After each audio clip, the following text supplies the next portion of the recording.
Salut tout le monde, bienvenue à un autre épisode de mon podcast. Merci d'être là, merci d'être au rendez-vous. Alors cette semaine, je reçois un gars qui s'appelle Olivier Ducharme qui a écrit ce livre « Travaux forcés ».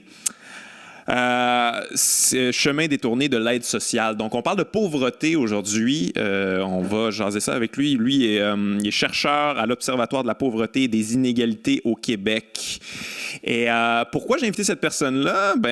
En fait, c'est un auditeur du podcast qui m'a recommandé ce livre-là, cette personne-là. Je me rappelle pas de la personne. En fait, je pense qu'il y a plus qu'une personne qui m'ont recommandé ça. Deux, trois personnes qui m'avaient écrit « Ah, tu checkeras ça » parce que j'avais parlé de pauvreté dans un autre podcast. Puis on m'avait suggéré cet auteur-là, puis c'est pour prouver que je vous écoute des fois, pas tout le temps. Je veux dire, j'ai pas tout le temps parce que j'ai beaucoup de suggestions quand même. Il y a beaucoup de gens qui m'envoient des suggestions d'invités, de livres à lire, des trucs qui devraient m'intéresser. Puis c'est toujours apprécié, mais j'ai pas toujours le temps de tout lire. Mais cette fois-là, j'ai écouté, j'ai été lire ça, j'ai invité cette personne-là. Je vous rappelle, avant d'aller voir le podcast, Patreon, toujours important de s'abonner au Patreon. Et je suis en tournée en ce moment avec mon spectacle Du cœur au ventre partout au Québec. Allez checker ça. Pour l'instant, on va écouter Olivier Ducharme. Let's go!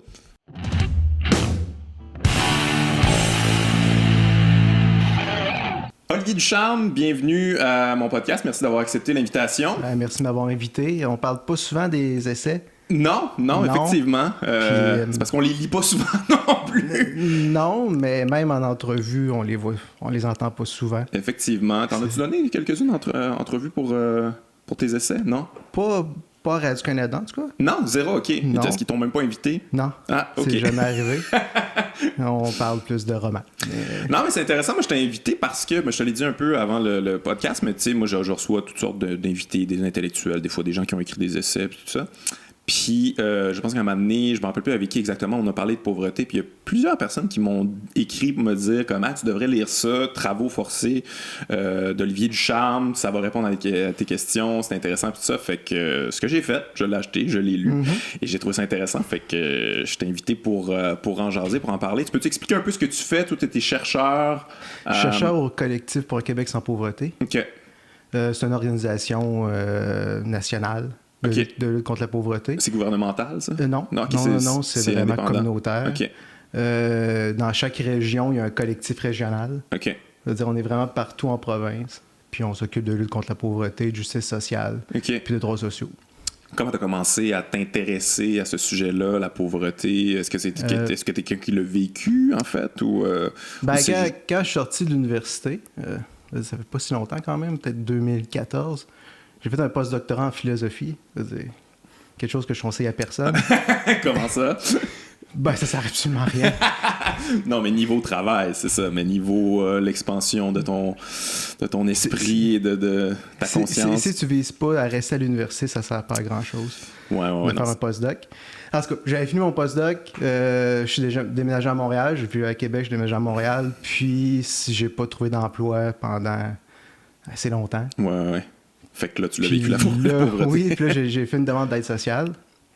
Je restais à l'aide sociale moins de 2 ans quand même, mais j'ai vu comment que ça fonctionnait. Tu as rentré dans ce mécanisme-là. Je suis rentré dans le système de l'aide sociale. Puis quand je me suis inscrit, par curiosité intellectuelle probablement, je voulais savoir c'était quoi l'aide sociale, c'était quoi son histoire au Québec, parce qu'on entend beaucoup de choses autour de ça. Il y a beaucoup de rarement du positif. Il y a beaucoup de mauvaises informations aussi. Il y a beaucoup de oui-dire. Puis j'ai commencé à chercher un peu d'informations, puis j'en trouvais pas énormément parce qu'il y avait pas beaucoup d'informations historiques sur l'aide sociale. Au Québec, c'est ça qui m'a donné l'intérêt de travailler un peu là-dessus. Puis je me suis rendu compte qu'il n'y avait pas de livre en tant que tel, d'ouvrage. Non, il n'y en a pas du tout, hein? On en trouve ici et là, on en mais parle dans quelques livres, mais c'est pas le sujet central. Mais il n'y a pas de livre surtout qui s'adresse à un grand public. Ouais. Il peut y avoir des mémoires de maîtrise qu'il faut que tu ailles consulter à l'université. C'est pas disponible pour tout le monde. C'est ça qui m'a pas forcé, mais qui m'a donné le goût de travailler là-dessus. Puis c'est ça. Oui, mais c'est un sujet extrêmement intéressant. C'est un sujet, je dirais pas tabou, mais la perception des gens est quand même n'est pas positive, pas favorable envers les pauvres, et spécialement envers les gens qui sont sur l'aide sociale. c'est considéré comme, bon, je veux dire, il y a beaucoup de préjugés. De préjugés, c'est des paresseux, puis tout ça.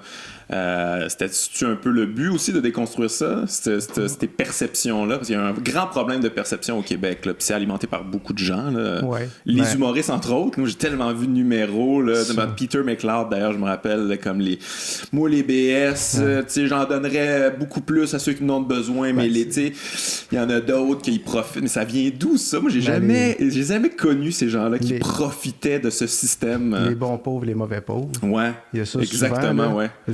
Les bons pauvres, c'est les personnes qui ont un handicap, qui sont incapables vraiment de travailler. Ouais. Ça, c'est les bons pauvres, on devrait leur donner encore plus, puis c'est ça que le gouvernement va faire prochainement. Il y a un programme de revenu de base qui va être mis en place. Il met en place progressivement jusqu'en 2023. Puis en 2023, ils vont avoir le droit à la mesure du panier de consommation. Là. C'est 18 000 par année. C'est déjà le double que de l'aide sociale. Okay. Mais ça, il va avoir ça. Mais tous ceux qui sont considérés aptes au travail, c'est vraiment une catégorie à l'aide sociale, là, les sans contraintes, ben eux, ils ont la moitié de ce montant-là, juste parce qu'ils sont considérés aptes. Ouais. Mais tout tourne autour du travail. Oui, mais complètement. Ouais. Puis c'est ça qui m'intéressait aussi dans le livre, la notion de travail. Ouais. Je pense que j'en parle quand même pas mal, là, mais on parle du travail salarié, on parle pas d'un travail. On dirait que les gens mélangent souvent plusieurs notions de travail. On parle pas.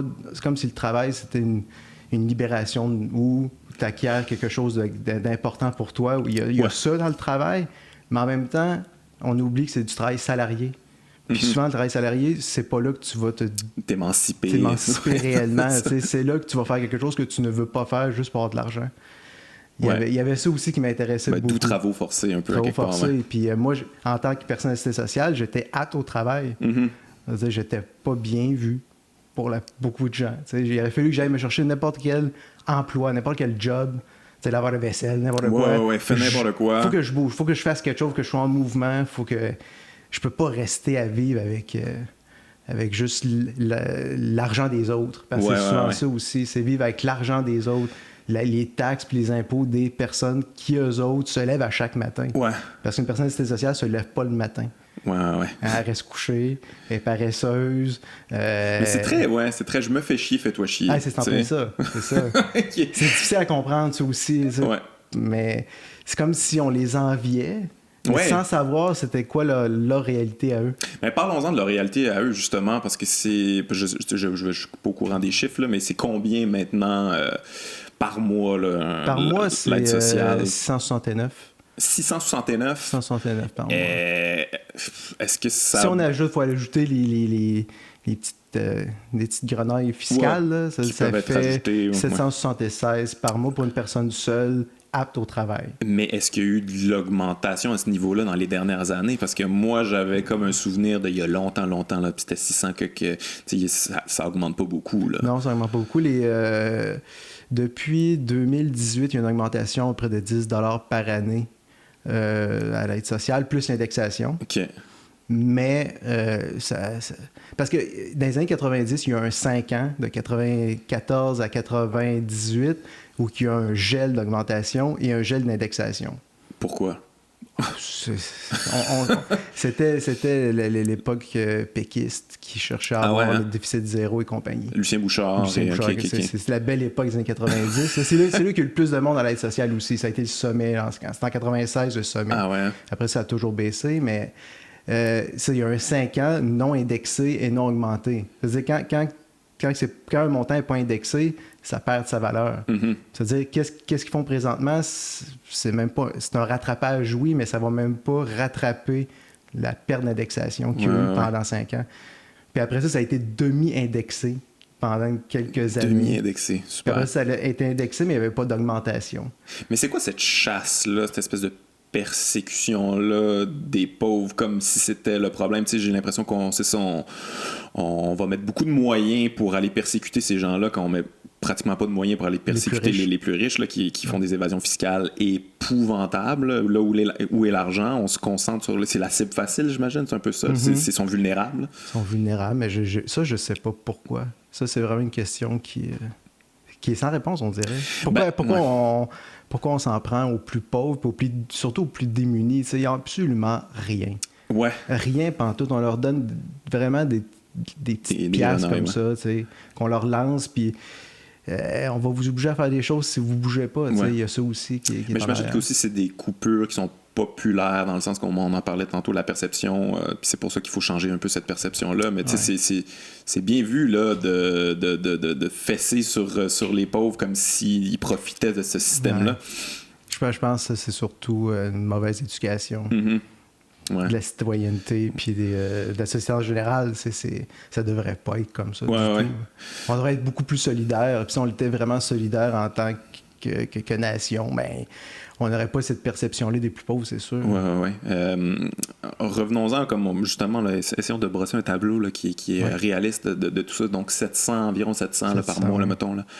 Comment tu fais pour vivre avec ça? Là? Niveau les loyers à Montréal, je sais pas trop où tu peux trouver des loyers qui... Il y a un grand pourcentage quand même qui sont en pension ou en chambre. OK. Tout simplement, ils ont des chambres. Puis, c'est ça, ou la colocation. Ou, avoir un appartement à Montréal, un 1,5, ça va te coûter 500, 600 par mois.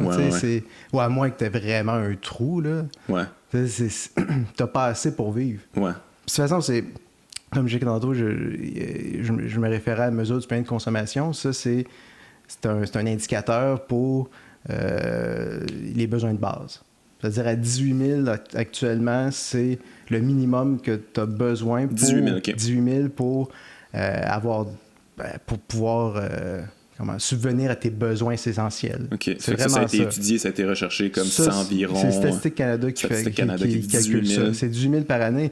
Puis à l'aide sociale, il donne la moitié de ce montant-là. C'est-à-dire, c'est sûr que tu peux pas avoir tous tes besoins de base avec la moitié.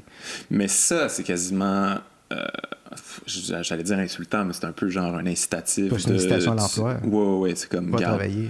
Vis ça, là, puis après, retourne travailler. Va travailler, puis de toute façon, même quand tu travailles au salaire minimum, t'es pas sorti de la pauvreté non plus. Ouais. T'es moins pauvre qu'à l'aide sociale, mais tu restes en situation de pauvreté.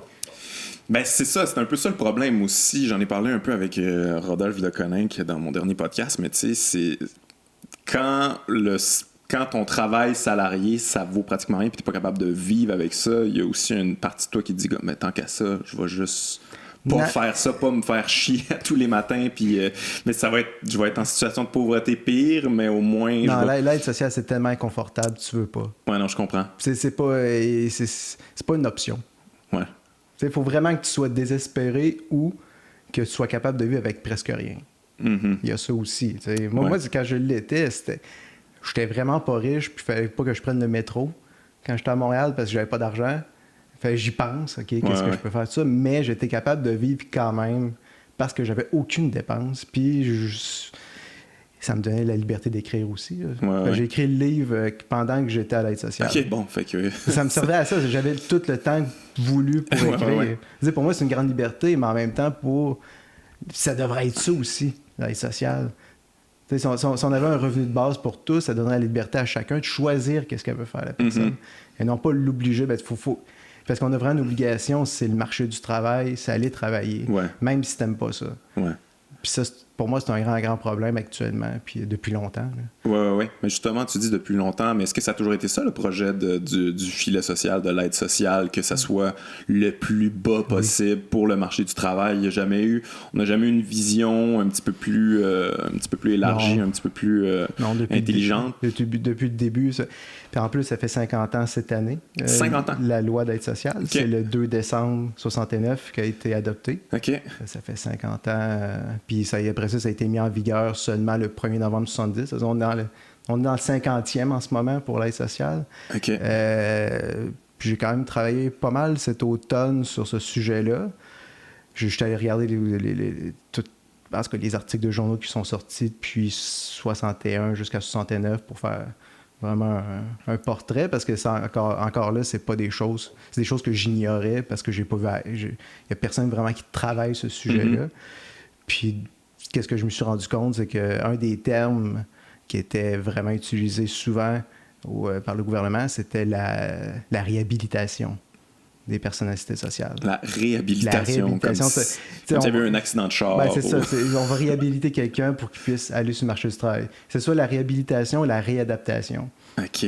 Aujourd'hui, je pense pas que c'est mieux. On parle d'employabilité. Oui, c'est le fameux terme. L'employabilité, c'est la même chose pour moi que de la réadaptation. Qu'est-ce que tu vaux, là? Ouais. C'est ça. C'est à quel point... C'est toi, qu'est-ce que tu vaux par rapport au marché du travail. Pas toi en tant que personne. Non, c'est pas important, ça. Par rapport ça au se marché calcule pas. C'est ça. mais en tout cas, c'est ça, j'ai vu rapidement que c'est un terme important dans les années 60. Pendant qu'il parlait de mettre la loi de l'avant, il parlait beaucoup de réadaptation, de réhabilitation. Puis c'était ça, on va dire, l'origine même de l'aide sociale. Pour moi, c'est ça. Si on revient à l'histoire de l'aide sociale... revenons à l'histoire un peu de comment ça a été implanté. C'est quel gouvernement, ça? L'Union nationale. L'Union nationale, OK. Elle est revenue au pouvoir en 66, puis elle a été votée en 69. Mais c'est ça, c'est né à peu près en 61. C'est là que ça a commencé, l'élément déclencheur. Peut-être pas 61, je veux dire 59. Juste pas être précis. C'est bon. En 59, il y a eu la loi d'assurance chômage qui a été mise en place par le fédéral. C'était la première loi qui permettait aux personnes d'avoir une aide financière à domicile. C'est-à-dire recevoir un chèque. Ouais. C'était la première fois que ça arrivait. Que c'était pas juste les personnes aveugles, les mères nécessiteuses ou d'autres catégories comme ça qui avaient le droit à ça, c'était les chômeurs. Et dans la loi, il y avait aussi, c'était le fédéral qui payait 50% et le provincial 50%. Le Québec a signé ça en 1959. En 61, Jean Lesage s'est rendu compte que ça coûtait énormément cher à l'État. Beaucoup trop cher, il trouvait. Ça augmentait vraiment rapidement les dépenses en assurance chômage. Parce qu'il y avait beaucoup de chômeurs, j'imagine. Oui et non. Lui, il disait plutôt que les gens commencent à connaître la loi. Ils commencent à connaître, on peut faire ça, on a le droit à ça, je vais aller chercher. La situation économique n'était pas si bonne non plus au début de la Révolution tranquille. Donc, il a décidé de former un comité d'études sur l'assistance publique en 61. Son but, lui, c'était qu'on revise les dépenses qu'on a en assurance chômage. C'était ça son but, puis aussi de mettre fin à l'oisiveté, puis c'est le mot qu'il utilise, l'oisiveté des chômeurs. Il ne voulait pas que ça arrive. Pour moi, c'est le début de l'aide sociale. Aïe. C'est déjà Jean Lesage. Il faut que ça arrête les paresseux. C'est un peu ça. Il ne veut pas encourager personne à ne pas travailler. Il dit le Québec, on veut naître, on va faire quelque chose. Au début de la Révolution tranquille, on a besoin de travailleurs. Il faut que l'économie aille bien. C'est-à-dire, on n'a pas besoin de gens qui font rien. Ça voulait dire ça. Avec le comité d'études, eux autres, ils ont fait un rapport qui s'appelle le rapport Boucher, en 63. Puis ça, c'est René Lévesque va dire que c'est la Bible. Même, on devrait suivre chaque recommandation dans ce rapport-là, en 63. Puis c'est là que l'idée d'aide sociale, telle qu'on la connaît aujourd'hui, est née. Puis après ça a été suivi. Ça a été suivi par des longues années, de 63 à 69, pour que la loi soit enfin mise en place en 69. Mais ça, le rapport Boucher, est-ce qu'il utilisait les mêmes mots que... Il parle de réhabilitation, de réadaptation dans deux ou trois recommandations, mais mettons au moins en place un droit universel à l'aide sociale. C'est-à-dire que tout le monde avait le droit à l'aide sociale. Puis pour eux autres, avoir droit à l'aide sociale, c'était... Quand je pourrais dire ça, donc le droit est fondé sur le besoin de la personne. C'est-à-dire, si tu n'as pas tout ce que tu as besoin pour vivre, ben, tu as le droit à l'aide sociale. C'est une grande avancée quand même, parce qu'avant ça n'existait pas. C'était chaque municipalité qui s'occupait d'aide sociale. C'est-à-dire, c'était un système assez compliqué. Il y avait l'Église aussi, j'imagine, qui s'occupait des pauvres, mais comme de manière c'est ça, comme l'Église peut le faire. L'Église commençait à se mettre de côté un peu aussi. À cette époque-là, c'est ça. Mais... il n'était pas si content aussi que le rapport Boucher existe, mais ça, il y a eu des petites chicanes un peu aussi à l'époque. Mais en tout cas, c'est ça qui... c'est vraiment, le rapport Boucher, c'est un texte assez intéressant à lire encore aujourd'hui. Il est moins connu que d'autres grands rapports de l'époque, le rapport Parent pour l'éducation. Puis le rapport Parent est publié quelques mois auparavant. C'était vraiment la Révolution tranquille au Québec, c'était ça. Mais comme beaucoup de choses, j'ai l'impression que c'est ça part de quelque chose qui est l'aide sociale qui est qui a plein de défauts, là, que c'est pas parfait, puis tout ça, mais en se disant, j'imagine que ça va s'améliorer avec les années, puis on va pouvoir comme élargir ça. Je sais pas si c'était ça la vision, mais tu sais, mettons en éducation, je sais que c'était ça, là, tu sais, éventuellement ça va être gratuit pour tout le monde, mais finalement c'est pas ça qui arrive pantoute, là. C'est un peu, je trouve ça un peu la genèse là, de l'État-providence au début. Il y a plein non, mais si on met en place un droit à l'assistance sociale, à l'aide sociale, c'est bien, il fallait qu'il le fasse, mais si on donne pas... Mais pourquoi on le fait, Non, mais si on donne pas des prestations suffisantes pour que la personne puisse profiter de son droit, mais le droit est plus ou moins utile. Tu sais, il existe, oui, mais est-ce qu'il est vraiment utile aux personnes? Ça, c'est autre question. Faut qu'il y ait des prestations avec ça. Faut qu'il y ait un service qui permet à la personne de bien vivre. C'est jamais arrivé. En 70, quand ça a été mis en place, une personne seule recevait 101 $ par mois, mais là, il faut faire... c'est à l'époque. Ça fait à peu près 674 $. OK. Fait que ça n'a pas bougé, finalement, un peu, ou presque pas. Si on prend la première année, puis en 2019, il n'y a pas un gros changement. Il y a eu des années avec des augmentations des années 70. C'est allé jusqu'à 900, presque. Je pense qu'il y avait aussi une indexation là-dedans, parce qu'en des années 70, ça n'allait pas si bien non plus économiquement. Puis après ça a commencé à baisser vraiment à partir de la réforme de 1988. Okay. Là, il y a eu des catégories qui ont été mises en place, aptes, inaptes à l'emploi, puis là, ils ont cassé ça. Puis à partir de ce moment-là, ça a vraiment baissé le montant d'aide sociale. Puis ça donne qu'est-ce qu'on a aujourd'hui.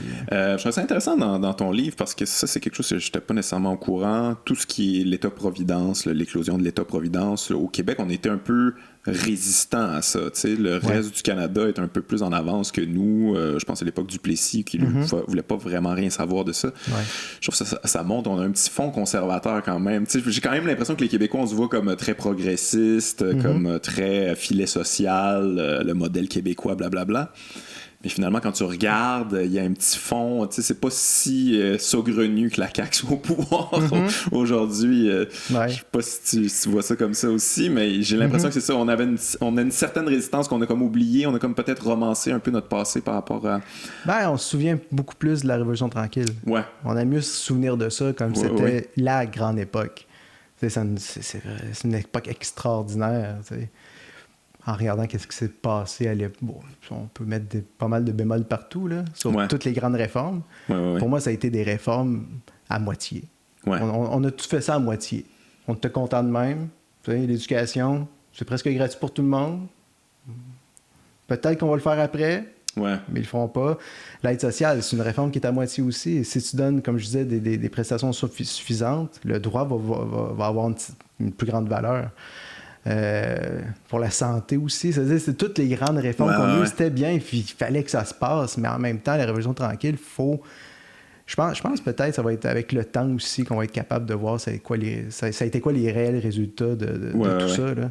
Mais il ne faut pas se laisser berner par les images que notre génération nous a laissées sur la Révolution tranquille. Parce que c'est ça aussi, c'est la génération qui l'a fait. Les autres, c'est sûr qu'ils vont dire que c'est une très grande chose qu'ils ont fait. Là. Mais nous autres, on est le fruit de ça. On est le fruit de la Révolution tranquille, puis on voit les lacunes de ça. On voit que ça craque dans l'édifice. Partout. C'est un autre sujet assez intéressant, ça, la perception qu'on peut avoir de cette époque-là.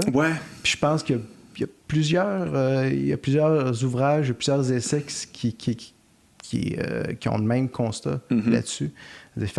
Vraiment faire attention de ne pas idéaliser cette époque-là. Mais je me rappelle pendant le printemps érable, pendant le printemps étudiant, je me rappelle que Jacques Parizeau avait fait une sortie pour dire que, tu sais, oui, c'était ça le but à l'époque là, d'avoir de l'éducation gratuite pour tous. Ça a toujours été ça notre idéal par rapport à ce sujet-là. Fait que, tu sais, j'appuie ces jeunes-là, puis je trouve qu'ils font bien d'aller de l'avant, mais c'est pas la perception des gens. Tu sais, comme, on a fait ça, on a fait notre part, puis on arrête ça là, puis même on peut-tu aller récupérer de l'argent parce que vous n'avez trop déjà anyway. Il y a comme une perception de l'État-providence qui est de plus en plus négative, j'ai l'impression.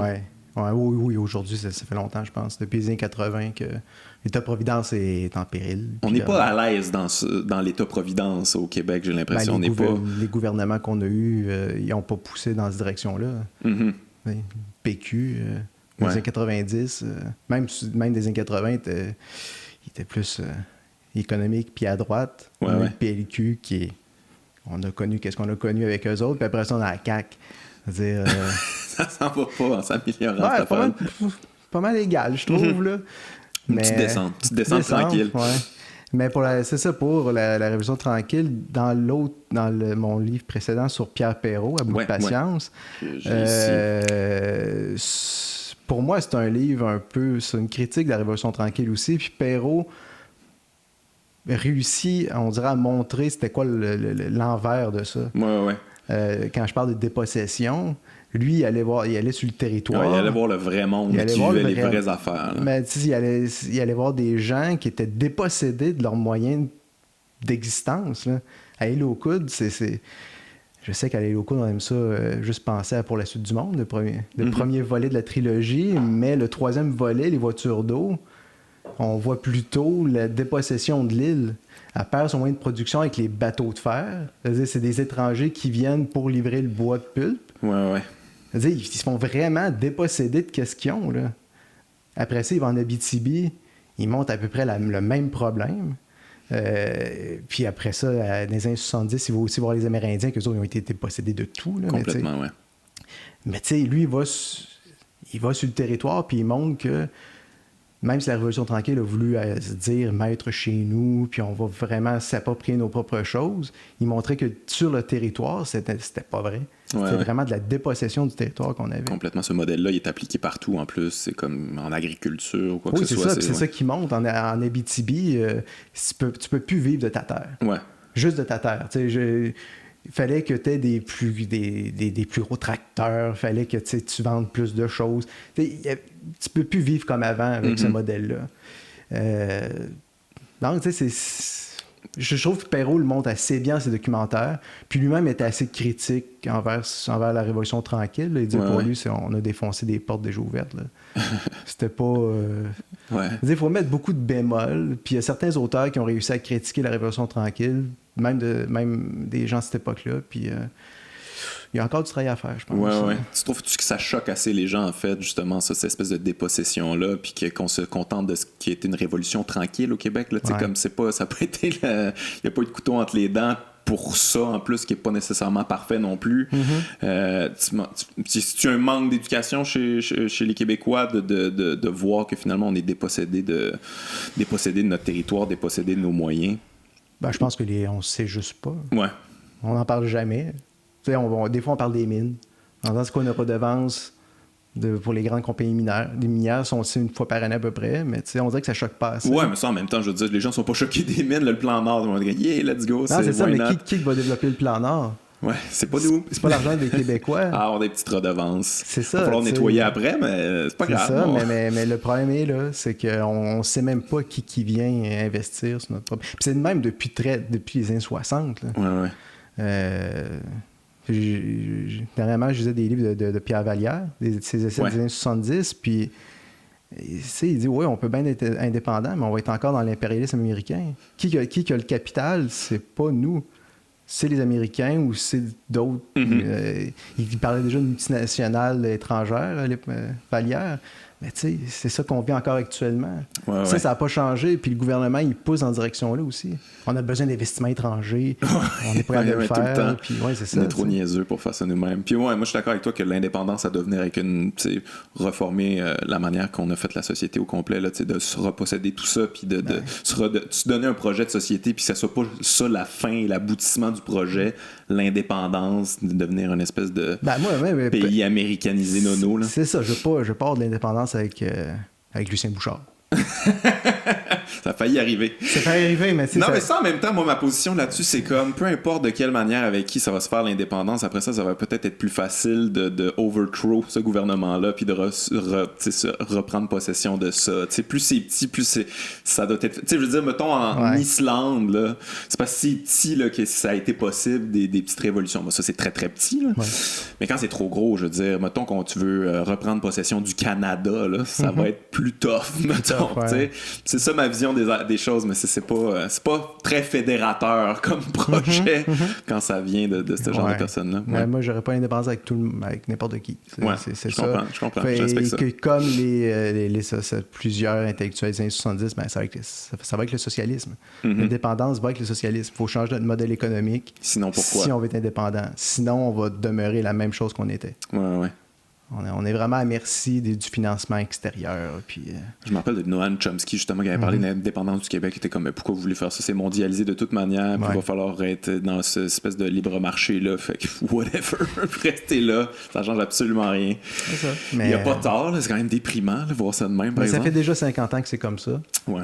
Puis on n'en parle pas. Puis ça n'a pas l'air d'intéresser grand monde. Ouais.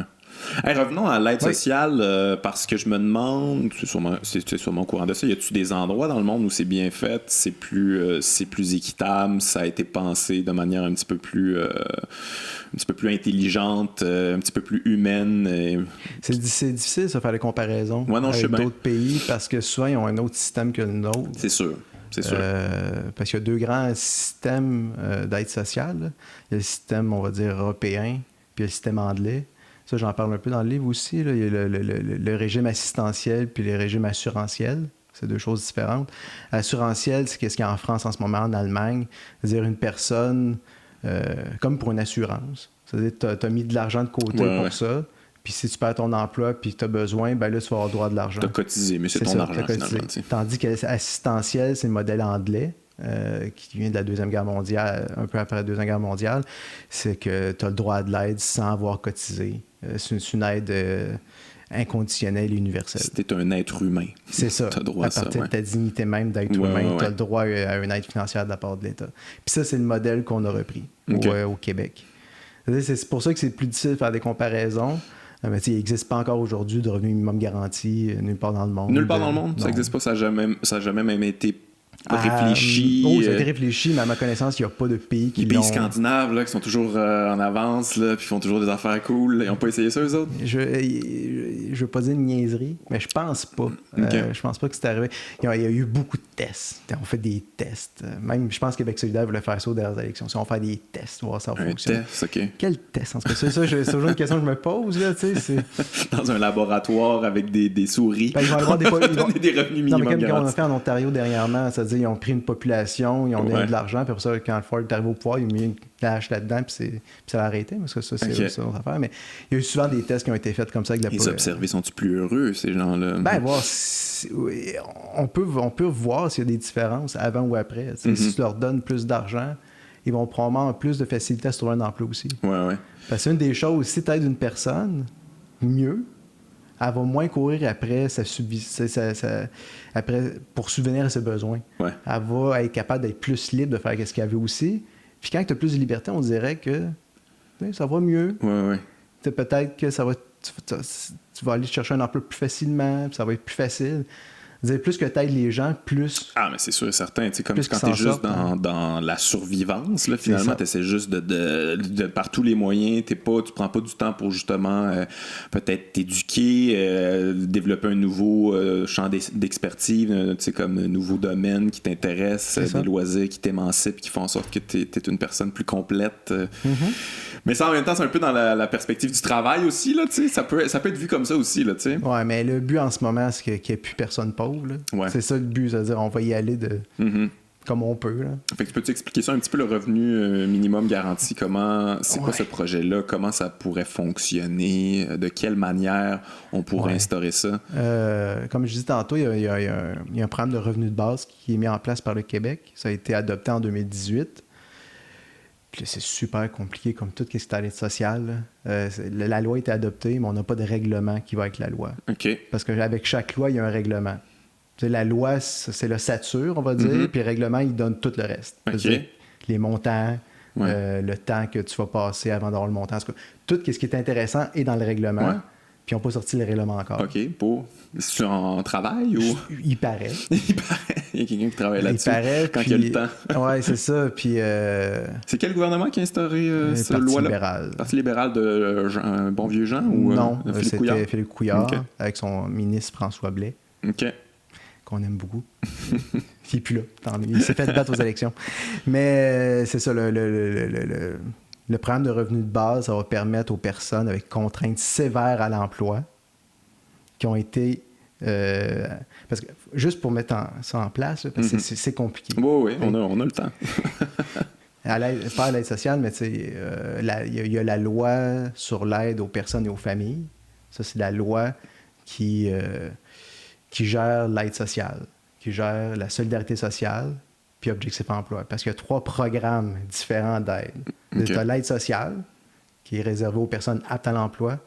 La solidarité sociale, ça, c'est pour les personnes qui ont une contrainte sévère à l'emploi. Puis Objectif Emploi, ça, c'est le nouveau programme pour forcer les gens à aller travailler. Puis, puis pour ceux qui vont avoir droit au revenu de base, c'est ceux qui sont allés au programme de solidarité sociale. OK.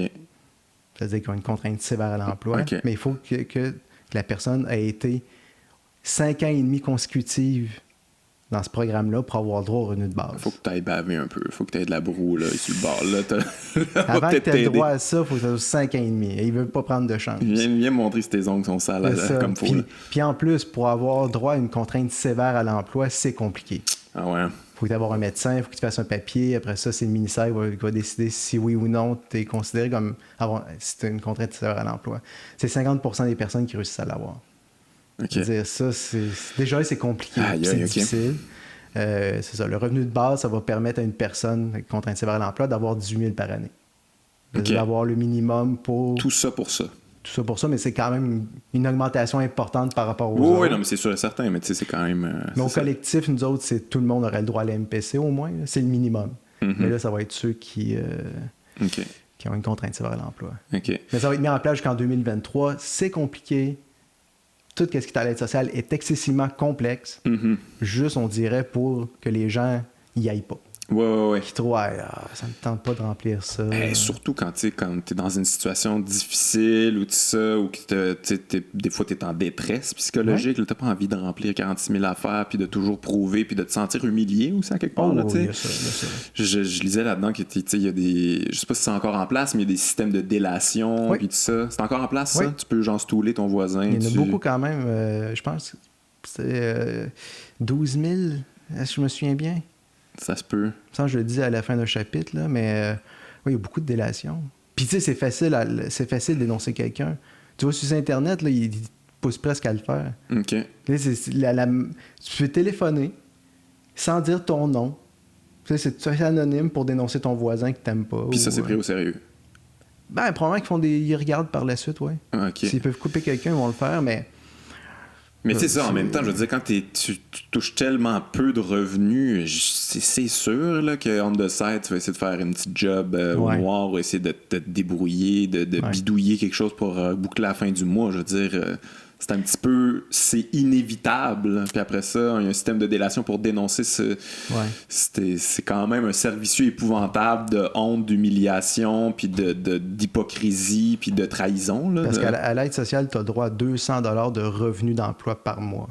OK. Si tu dépasses le 200, c'est coupé sur ton chèque automatiquement. OK. Tu as le droit à 200, pas plus. Je ne savais pas, mais 200, c'est vrai. Ouais, okay. 200 $. Puis si le 200 $ remonte à 1999, il n'a jamais été indexé. C'est-à-dire, ça perd de la valeur avec le temps. Là, depuis 1999, ça fait longtemps.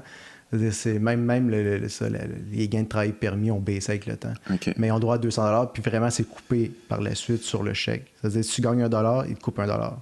C'est 1 pour 1. Là. Aïe. Okay. À la fin de l'année, tu peux peut-être retrouver je pense le tiers de ton argent que tu as perdu là, mais tu sais, quand tu travailles, il te coupe. C'est-à-dire, pourquoi les gens, oui, je vais gagner 500$ par mois, ben, ils vont te couper 300 sur ton chèque. Mais ça vient d'où, ça, cette espèce de vision-là là, du BS là, qui se prélasse? Là, je me rappelle les bougons à l'époque, là, ça n'a sûrement pas aidé. Là, puis Jean-François Mercier et François Havas, c'est du monde que je respecte. Là, puis je pense qu'il y avait beaucoup d'amour dans leur personnage aussi, mais ça a quand même renforcé ce stéréotype-là, cette vision-là. Là, du BS, profiteur, crosseur, collecte plusieurs chèques, travaille au noir, puis tout ça.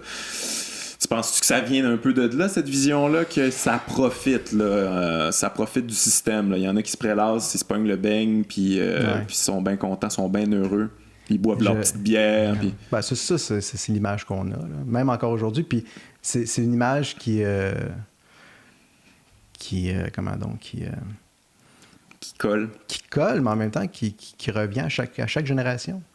C'est ça qui m'épate le plus. C'est comment que ça peut durer encore, ce préjugé-là. Comment que cette image-là, qui est une image totalement fausse, puisse se donner de génération en génération.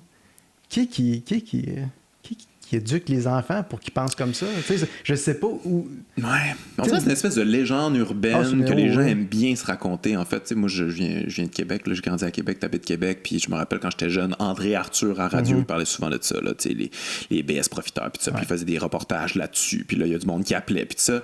Et là, la génération d'après, Jeff Fillion, même affaire. Faisait des affaires, là, tu sais, persécutait les pauvres. Ouais. Ça, il y a toujours eu ça. Je pense qu'à quelque part, le monde, la classe moyenne, ça les fait. Ils se sentent bien là-dedans. Ils sont comme, ah, ok, moi j'ai réussi. Il y en a toujours qu'il y a quelqu'un en dessous qui ça va plus mal que moi. Puis en plus, il profite de mon argent. Je suis quelqu'un, là, tu sais. Ouais. Moi, ma mère, elle travaille au Super C. Elle est caissière au Super C depuis 20 ans. Puis ses confrères et consoeurs de travail, quand arrive le premier du mois, il y en a plusieurs qui sont « Ah non, pas le premier du mois. » Oh, oui, mais moi, j'ai travaillé dans les épiceries et j'ai entendu ça. Mais c'est pas le premier du mois. Ils sont mal habillés, ils puent, ils sont désagréables. Puis là, ils jugent tout ce qu'ils achètent. Ouais, à peu près, c'est ça, mais ils savent pas c'est qui. Ils savent pas c'est qui les personnes assistées sociales, c'est sûr et certain, mais comment que, encore aujourd'hui, ça existe, cette image-là, ça, j'en ai aucune idée. J'aimerais ça trouver d'où c'est né, ça, cette image-là, mais... C'est tellement ancré profondément. Ben, tu penses pas que ça vient, parce qu'en lisant ton livre, je trouvais que ça venait un peu carrément du gouvernement. Là. Leur approche aux assistés sociaux est négative à la base. Là. C'est comme, je vais t'aider, mais parce que t'es paresseux, je vais t'obliger à retourner travailler, puis tu profiteras pas de notre argent qu'on te donne. Mettre des programmes. Comme si ces gens-là, c'est pas ça qu'ils voulaient. C'est comme si eux autres, ils se prélassaient, puis ils voulaient pas retourner sur le marché du travail, s'émanciper, puis vivre la vie qu'ils ont envie de vivre. Là, mais il y a quelque chose d'autre que ça. Tu penses? Oui, il y a quelque chose d'autre que ça qui est plus profondément ancré dans notre propre société. C'est une espèce de haine des personnes en situation de pauvreté, des gens qui sont pauvres. On dirait que de toute façon, c'est les personnes qui sont plus faciles comme on a déjà dit, là, mais c'est les personnes... On peut frapper sur des pauvres, on peut... ils sont pas importants, puis en plus, ils donnent rien à la société. C'est ça que plusieurs pensent aussi. On leur donne tout, puis ils font rien en retour. C'est-à-dire, pourquoi on accepte ça encore? Pourquoi on les oblige juste pas à faire quelque chose? Ça a longtemps été une possibilité aussi, là, qu'on les oblige. Oui, mais justement, en plus, il n'y a même pas assez d'emplois. Mais c'est pas vrai. Là, on est en pénurie d'emplois. Ah, OK. Mais des emplois épouvantables là, en même temps. Oui, mais il y a une pénurie. Oui, mais ça, c'est un vrai problème. Mais, moi, je fais des shows un peu partout en région. Puis, des fois, il faut arrêter dans des restaurants, là, des affaires de crap, là, finalement. Il n'y a jamais assez d'employés. Puis là, après ça, en jasant, au monde, tu réalises que les jeunes, ils sont pas caves, là. Ils réalisent maintenant, c'est comme, pourquoi je me ferais chier à cet emploi-là qui me donne un salaire de misère, qui me fait travailler à l'os, qui profite de moi? Je veux dire, tant qu'à ça, je vais me débrouiller autrement. Puis je pense que c'est un peu ça, la pénurie de l'emploi en ce moment, là, tu sais. Ouais. Mais tu sais, il n'y a pas une armée de réserve à quelque part qui existe, là, non, pour les emplois. Il n'y a pas assez... On dirait que c'est ça aussi. Si on augmentait le salaire minimum, il y en a qui viennent travailler. C'est qui ces gens-là? Ouais. C'est pas vrai qu'une armée, là, quelque part, ils disent « Moi, j'attends le 15$ de l'heure. Ouais. Quand tout le monde va avoir 15$, là, je vais aller travailler. Personne qui fait ça. Ouais. Ça n'existe pas, ça. Mais on dirait qu'on a encore ça en arrière de la tête, dire « Oh oui, ils sont juste paresseux. Si on leur donne plus, ils vont venir. C'est pas vrai. Il y a pas assez d'employés en ce moment. Il n'y a pas assez de monde pour aller pour travailler. Puis on n'a pas rien fait pendant 20 ans, même 30 ans, puis on savait que ça allait arriver. Le gouvernement aurait pu faire quelque chose avant, il l'a pas fait. Ouais. Mais c'est comme si c'était aussi une responsabilité d'être pauvre. Tu sais, c'est ta responsabilité individuelle dans cette espèce de société individualiste-là. Mais c'est de ta faute. Ouais. C'est pas la faute de la société, c'est ta propre faute. Mais tu sais, dans les personnes assistées sociales, il y a 50% qui n'ont aucun diplôme. Aucun diplôme. Là, c'est même primaire. Il n'y a pas de diplôme. Ouais. 50%. Si tu n'as pas aucun diplôme, ça va être difficile de trouver un emploi. Là-dedans, souvent, soit tu sais pas lire, écrire, ou tu as de la misère, ou ça... comment tu veux aller travailler? En écoutant ça, je veux dire, c'est un échec à plusieurs niveaux. Là. C'est un échec d'éduquer les gens, puis de réussir à créer une situation favorable à pouvoir comme participer, là, si c'est ça qu'on veut, là, que les gens participent à la société. Je veux dire, c'est un peu notre responsabilité à nous et non la responsabilité des pauvres. Là. Fait que c'est un peu pour ça que tu travailles, en fait. Il y a un problème d'éducation, c'est évident. Ouais. Ça, on le sait. L'éducation est faite pour le marché du travail. Qu'est-ce qu'elle ne devrait pas être? Elle devrait apprendre peut-être plus comment notre société fonctionne, sur quelle base qu'on vit. Si on ne le fait pas à l'école. C'est fait pour le marché du travail. On va montrer aux petits à faire leurs devoirs comme du monde en leur faisant peur avec des notes uniquement pour les habituer plus tard. Ben, tu vas voir, le patron, ça va être comme ça aussi. Le système scolaire est tellement mal fait. Parce que ça c'est un autre sujet. C'est un autre sujet, mais c'est quand même relié. Puis justement, ça fait réaliser que c'est un problème global de société qu'il faudrait virer une coupe d'affaires à l'envers. C'est le travail salarié. Pour moi, c'est aussi le but du livre. Là, pour moi, c'est une critique du travail salarié. Il faudrait changer ce modèle-là si on veut changer, si on veut permettre à tous de bien vivre. Ça, c'est évident. De quelle manière il faudrait changer ça? Le socialisme. Révolution. Ouais, mais le travail salarié existe, ça fait 200 ans. C'est pas quelque chose qui a toujours existé, là, la manière qu'on vit actuellement. C'est quelque chose qui existe depuis tellement peu longtemps dans l'histoire de l'humanité. Ça, il faut avoir conscience de ça. On dirait qu'on pense que ça fait 1000 ans que c'est comme ça. Non, on est à courte vue, là, c'est ça a toujours été de même. Mais que le travail purement... Le travail permet juste d'avoir de l'argent. C'est pas vrai. Le travail a déjà eu d'autres définitions que ça, là. Ça, on peut changer les choses, là. Tout est mouvant, tout est flexible, là. C'est une invention humaine. C'est-à-dire, j'ai vraiment de la difficulté à comprendre comment que les gens peuvent juste avoir, pas les gens, mais qu'on ait, comme s'il n'y avait aucune possibilité de changement. C'est ça qu'on a en ce moment. Il y a certaines choses, c'est impossible à changer. Le marché du travail, c'est impossible à changer. Le système économique, c'est impossible à changer. La manière qu'on vit, c'est impossible. Ça, je suis pas capable de l'entendre. C'est carrément pas se souvenir qu'on fait juste 200 ans qu'on vit comme ça. Tu sais, qu'il y a d'autres sujets comme les autos. Ça, pour moi, c'est un autre gros problème dans notre société. T'sais. On peut pas imaginer une ville sans voiture. C'est parce qu'il n'y a pas toujours eu. T'sais. C'est ça, tu sais. Avant ça, il n'y en avait pas, puis c'était tant mieux, tu sais. Mais... mais ça, en même temps, c'est des affaires. Je vais me faire l'avocat du diable, puis je vais me mettre sur la sellette aussi. Mais moi-même, là, des fois, moi, juste par rapport au travail, c'est dur là, de think outside the box quand c'est tout ce que tu as connu, cette boîte-là. C'est comme, mais comment je pourrais penser le travail à l'extérieur du travail salarié? C'est comment ça se fait, ça? Comment ça se traduit? C'est beaucoup d'éducation, j'imagine, beaucoup de lecture, beaucoup d'histoire pour essayer de redéfinir tout ça. Mais c'est quand même, c'est un gros projet, c'est complexe. Un gros projet, mais tout est perfectible. Toute notre existence est perfectible. Notre manière de vivre en société, elle l'est aussi. Tu sais. Il n'y a pas un Dieu qui nous a donné un ordre divin en disant c'est ça, c'est le marché économique, c'est Dieu qui a choisi ce marché-là. C'est des humains qui l'ont choisi. On peut changer si on veut, là. Si les gens sont insatisfaits je pense qu'il y en a beaucoup qui sont insatisfaits, mais on peut changer aussi. Puis tout est ensemble. Pour moi, c'est un gros problème de société. Hein, Puis le travail salarié, pour moi, c'est un des grands problèmes qu'il peut y avoir. L'État-providence, justement, j'ai pas l'impression que c'est très populaire ces temps-ci, c'est de moins en moins. Puis en même temps, bon, tu sais, je veux dire, je vais me faire encore l'avocat du diable, mais je peux comprendre aussi les gens parce qu'ils ont l'impression que, tu sais, c'est très corrompu, que l'argent à laquelle ils contribuent, ça s'en va pas nécessairement aux bonnes places. Mais en même temps, c'est une espèce de cercle vicieux, là, tu sais, comme vu qu'on casse là-dedans puis le privé rentre là-dedans, c'est de pire en pire. Fait que pourquoi je donnerais à ça? C'est de pire en pire. Mais en ce moment, j'ai l'impression que le train, il s'en va pas dans la bonne direction, là. Il faudrait comme tu valoriser un peu l'État-providence, ce concept-là, parce que c'est pas populaire en ce moment. Puis moi, c'est pas mon sentiment, mais j'ai quand même un peu d'empathie pour ceux qui pensent ça. Je comprends un peu pourquoi ils pensent ça, tu sais. Comment qu'on pourrait revaloriser ce modèle-là, qu'on était super fiers de ça il y a pas si longtemps, il me semble.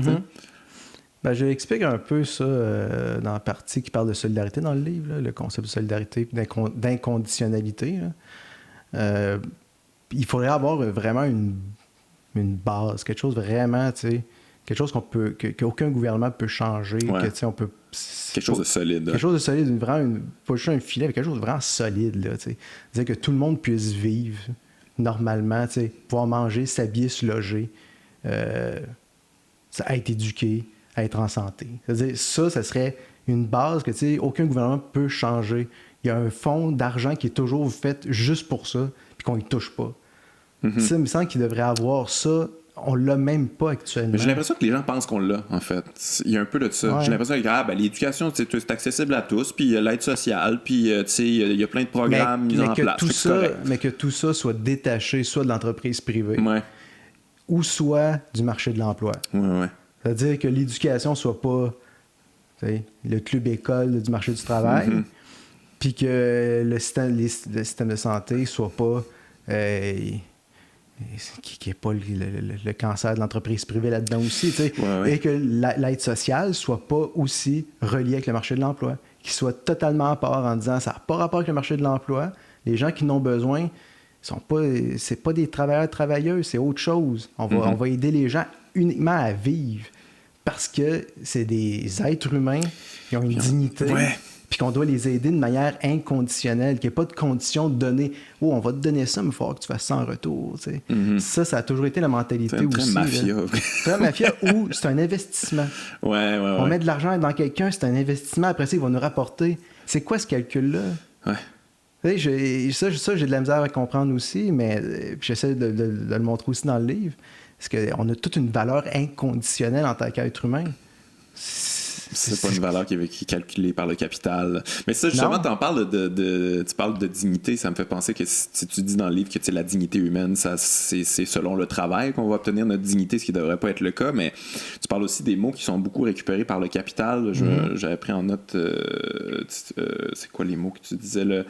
L'autonomie, la réussite, le mérite, puis tout ça. Puis c'est vrai, tu m'as fait réaliser que c'était toutes des affaires que maintenant on associait purement économique. Purement au capital, à l'économie, qui sont à la base des mots qui sont dépourvus de ça, mais maintenant on les associe automatiquement à ça. Il y avait une signification émancipatrice à ces termes-là. La réussite, on pense tout de suite à quelqu'un qui réussit au niveau économique. Là. Mais l'autonomie, ça, c'est pour moi le meilleur exemple. Là, quand on parle d'autonomie, je sais pas, au 18e siècle, avec le siècle des Lumières, on parle d'autonomie de la personne. C'est-à-dire qu'elle soit bien éduquée, qu'elle soit capable de penser par elle-même. On est très, très loin de ça aujourd'hui. Le gouvernement, lui, il veut que chaque citoyen ait une autonomie purement économique. C'est ça la base.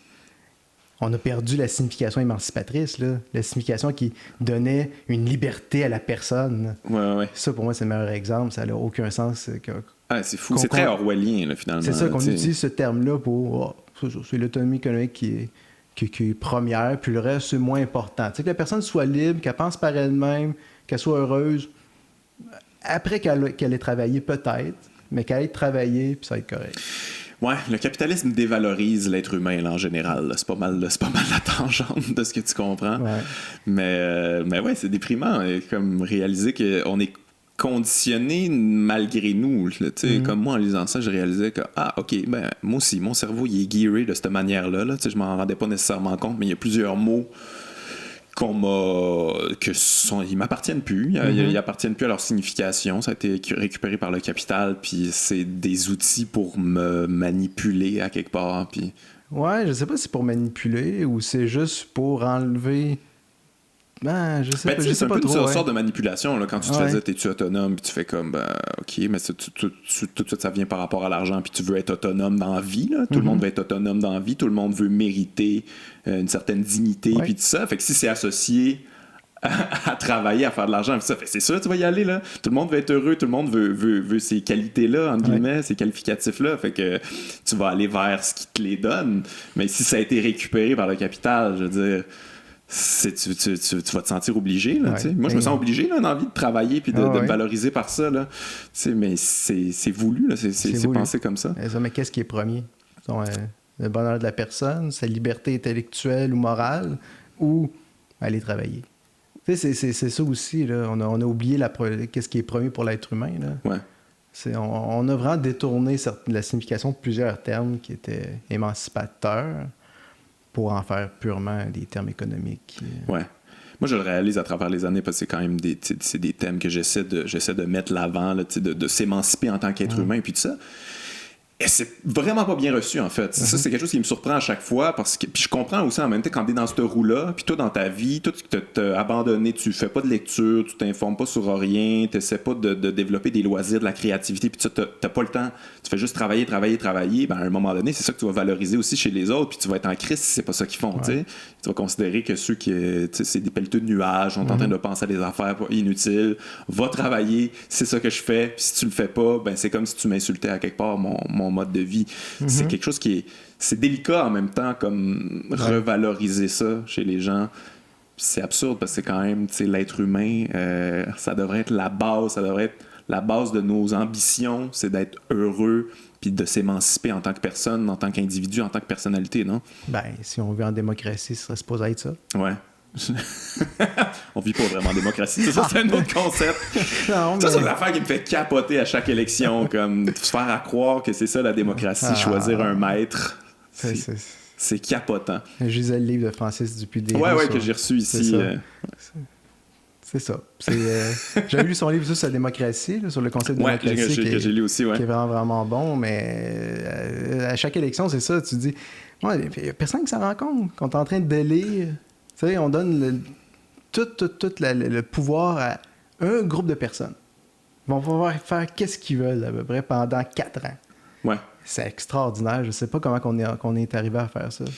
Sans que personne ne s'en rende compte et que tout le monde dise « Ah non, on est dans un système démocratique, on a le droit de voter. » Les gens sont libres de voter pour qui qu'ils veulent. Oh, oui, mais après ça, ça donne absolument c'est eux qui nous dirigent. Puis t'as pas un mot à dire. C'est ça. Puis ils peuvent t'avoir promis n'importe quoi, puis pas le faire. Il n'y a pas de problème avec ça. Puis tu sais, quand tu vas à l'Assemblée nationale, je suis allé dernièrement pour le collectif, on a rencontré les partis de l'opposition puis le ministre. Puis c'est là que tu vois le décalage entre les partis de l'opposition et le pouvoir. Ouais. Le pouvoir, eux autres, ils ont tous les moyens. Ils ont tout l'argent, on dirait, nécessaire pour faire des recherches, avoir les informations nécessaires pour faire des bonnes recherches, tandis que les autres l'ont pas. Comment tu vas avoir un débat? Pour avoir un véritable débat, il faut que tu aies des gens égaux. Ouais. Pas quelqu'un qui a tout, l'autre essaie d'avoir quelque chose. C'est pas un débat dans ce temps-là, c'est que l'autre va te dire tu peux bien dire que tu veux, de toute façon, je ne ferai pas ça. La personne qui a tout n'a pas de compte à rendre, peut faire absolument, est libre à 100%. D'ailleurs, tu parles dans ton livre sur Pierre Perrault que la genèse de ça a commencé. Toi, tu as vécu le printemps érable, justement. Puis ça, je trouve que c'est un bel exemple qu'on ne vit pas en démocratie. Là, c'était plus de 200 000 personnes dans les rues qui réclament quelque chose au gouvernement. Puis le gouvernement fait comme non, ça ne s'intéresse pas à votre affaire. Là. On va vous taper dessus, il n'y a pas de problème. C'est des jeunes, ils ne sont pas sérieux. Ben, c'est que ça aurait été des jeunes, des vieux, whatever. En fait, à un moment donné, avec les casseroles, puis ça, c'était de toutes les strates de la société. Des vieux, j'aurais aimé ça. 200 000 vieux dans les rues, ça aurait été différent. Ça aurait été plus relax comme marche. C'est ça. Mais des jeunes, en 2012, moi, j'en parle au début de la bout de patience. Je m'en veux aussi d'en parler. Ah ouais? Ouais, d'avoir fait la préface parce que les peu d'entrevues que j'ai fait sur ça, tout le monde m'en parle. OK. De la préface. Ah ouais, OK.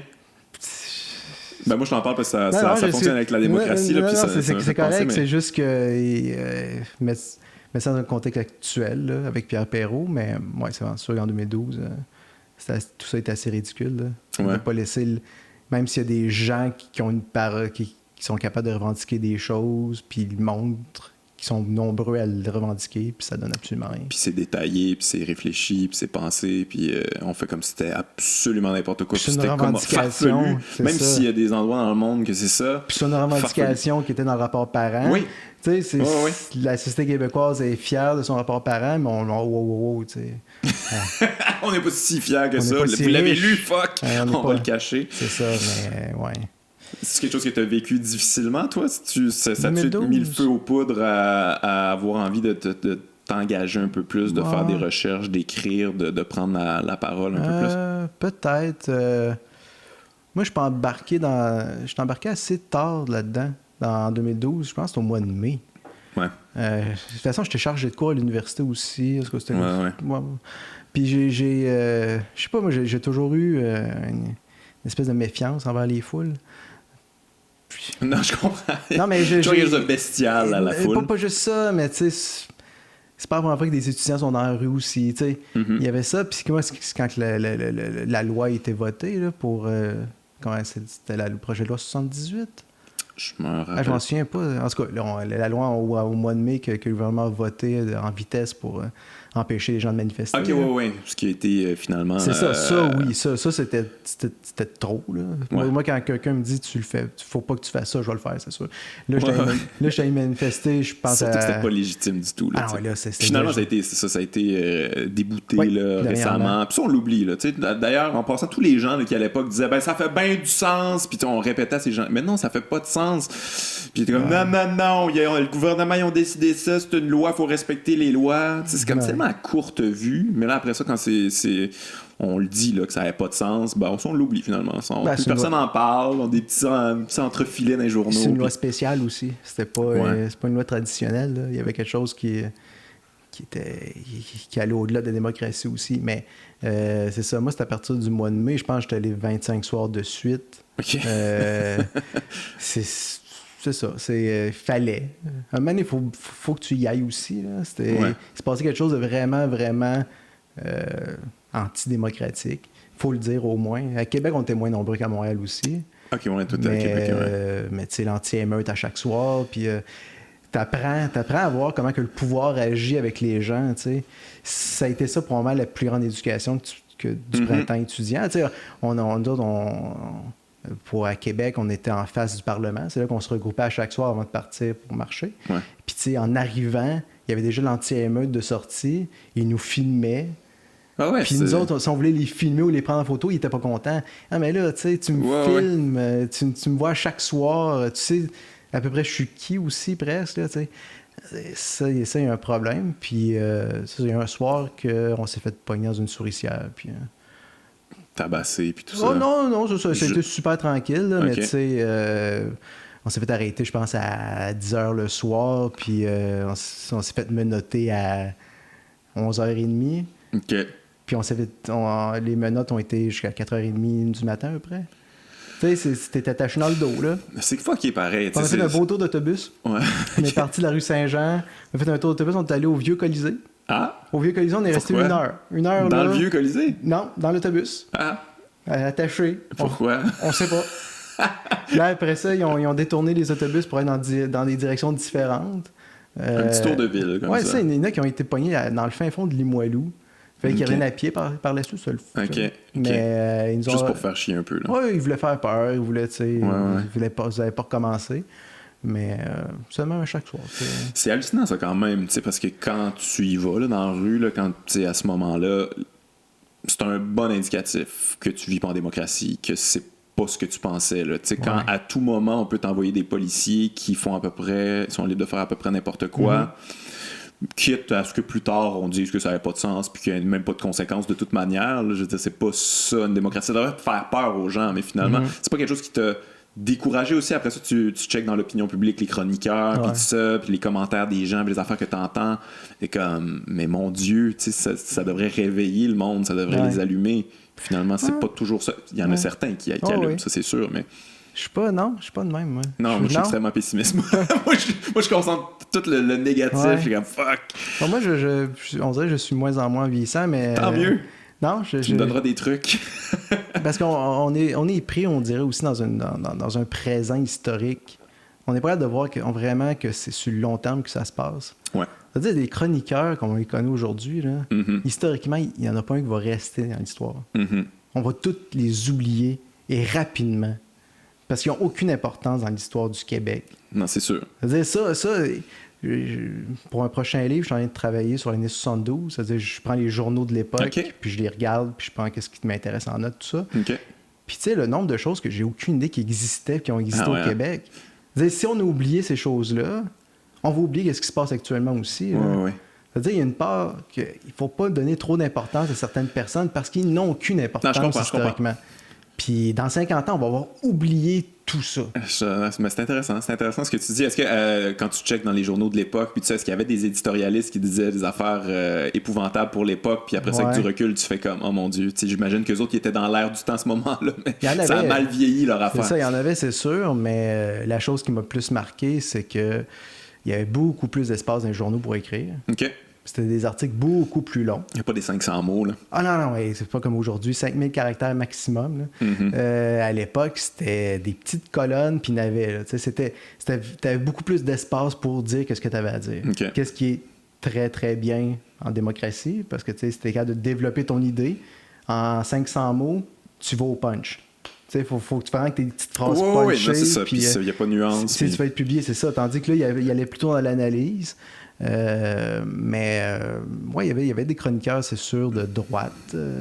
Mais tu sais, c'est ça, il va toujours en avoir. C'est pas un problème, tant mieux. Il faut avoir les deux côtés aussi, mais qui qu'on retient? Qu'est-ce qu'on retient de l'histoire? C'est ça aussi qui est intéressant à regarder dans le passé. Ouais, mais en tout cas, je me fais quand même l'avocat du diable, mais des fois, ça peut empêcher l'histoire d'advenir aussi. J'ai l'impression qu'ils ont de plus en plus de pouvoir, puis qu'ils influencent de plus en plus une certaine tranche de la population qui prend de plus en plus de place.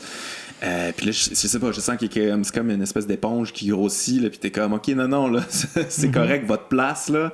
Mais ça serait le fun que, justement, on s'en rappelle dans 50 ans, comme, il y avait pas rapport aux autres de penser ça, et non comme, ah ouais, s'ils pensaient ça, on va beaucoup plus loin maintenant. Ouais. Mais je pense, dans 50 ans, Richard Martineau, ça va être, J'espère qu'il va avoir l'air. Non, mais tu sais, on va dire, ouais. Mais tu sais, ce sera pas plus que ça. Ce sera pas, il est important, lui. Lui, pour le Québec. Une chance qu'il était là. C'est ça, une chance qu'il était là. Non, ça, je pense qu'on les oublie. Céline Dion, on va l'avoir oublié en 50 ans, là. Ça, je suis convaincu de ça. Elle n'a aucune importance historique. Ouais. Bon, on va s'en rappeler pour. C'est quelqu'un qui a vendu des disques, mais on se rappellera pas de son œuvre. C'est ça, tu sais. Je trouve qu'on a vraiment. On n'a aucun recul, tu sais. C'est toujours dans le présent, puis c'est la chose la plus importante. Puis combien de fois qu'on entend dire aussi, ça fait pas longtemps que je m'en rends compte, mais que là, c'est un événement important. Ouais. Ça, c'est le point de non-retour. Comment ça qu'on peut se dire. On dit pour des choses qui n'ont aucun intérêt. Ouais. Tu sais, on dit c'est vraiment une loi super importante. Moi, on verra. Ouais. C'est pas nous autres qui décident. On est dans le présent, on est dans le moment présent, on est comme c'est là, c'est ce qu'on vit, fait que c'est épouvantable, mais c'est pas nécessairement épouvantable. Des fois, c'est des petites. Puis souvent, c'est une répétition. Ouais, ça a déjà été fait dans le passé, mais on s'en souvient pas. C'est une pure répétition du passé qui revient. Puis, mais ça revient aussi au Québec, on a de la difficulté avec l'histoire. Notre devise, je me souviens, c'est comme faudrait l'appliquer des fois. On se souvient pas du tout de notre histoire, mais on la connaît pas. Ça, c'est un autre des problèmes qu'on a. Fait que toi, t'es quand même positif. Tranquillement, ça va se développer pour le mieux en travaillant fort. Puis, il y a des choses qui se passent quand même. Je me rappelle pas c'est qui a écrit ce livre-là récemment, mais qui disait justement, un peu comme tu dis, que on n'avait pas le droit de se décourager pour certains sujets je dirais plus progressistes. On n'avait pas le droit de se décourager parce qu'à l'époque, c'était vraiment pire. Quand tu te remets à certaines époques, tout était à faire. Puis nous autres, on est quand même dans un certain confort, on a quand même certains outils, on a accès à des réseaux sociaux, Internet, puis tout ça. On a le moyen de s'arranger pour que les choses s'améliorent pour le mieux. On n'a pas le droit de se décourager, de faire comme il n'y a rien à faire, c'est épouvantable, c'est de la merde anyway. Non, mais tu sais, nous autres, même, quand on était jeunes, le recyclage. Non, mais on en faisait un peu. Tu sais, on réussissait les petites feuilles, tu sais. On avait des poubelles à 2 étages à l'école. Là, il y a ça, mais tu sais, ça, c'est quand même quelque chose qu'on a vécu. On l'a vécu, ça, le début de ça. Puis aujourd'hui, on recycle beaucoup plus qu'avant. Tu sais, il y a des petites affaires qui se font. Peut-être que ça se fait pas assez vite, là. Mais au moins, il y a des changements qui se font. On n'est pas dans surplace, là. C'est sûr qu'il y a des choses qui reculent, ça, j'en suis convaincu aussi, politiquement, mais quand même, il ne faut pas... Non, je comprends. J'aime ça. J'aime toujours quand on m'amène un petit peu de positivisme. Je ne suis pas si positif, mais quand même, faut prendre un peu de recul sur ce qu'on vit, parce que sinon, ça... C'est déprimant, c'est décourageant, puis on avance plus. On perd la signification des événements aussi. Ouais. Il y a ça qui est important, mais Je suis pas si positif. Là. Je chiale.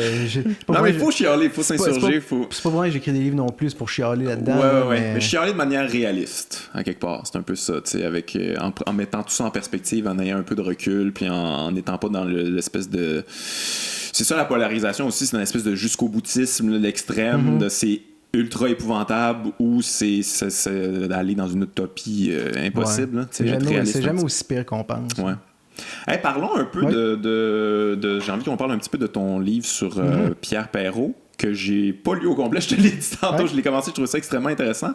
Puis moi, je suis un fan de Pierre Perrault, fait que c'est un sujet qui m'interpelle. Mais quand est-ce que tu as découvert Pierre Perrault? Quand est-ce que tu as accroché? C'est quoi le film que tu as vu?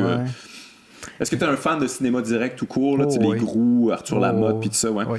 Mais j'ai écrit, je pense, 4 livres sur le cinéma puis la philosophie, on peut dire. Là. Il y en a un. Ben, j'en ai écrit un premier sur Perrault en 2016, je pense. C'est la même année, je pense. Mais sur plus un regard philosophique sur le Perrault.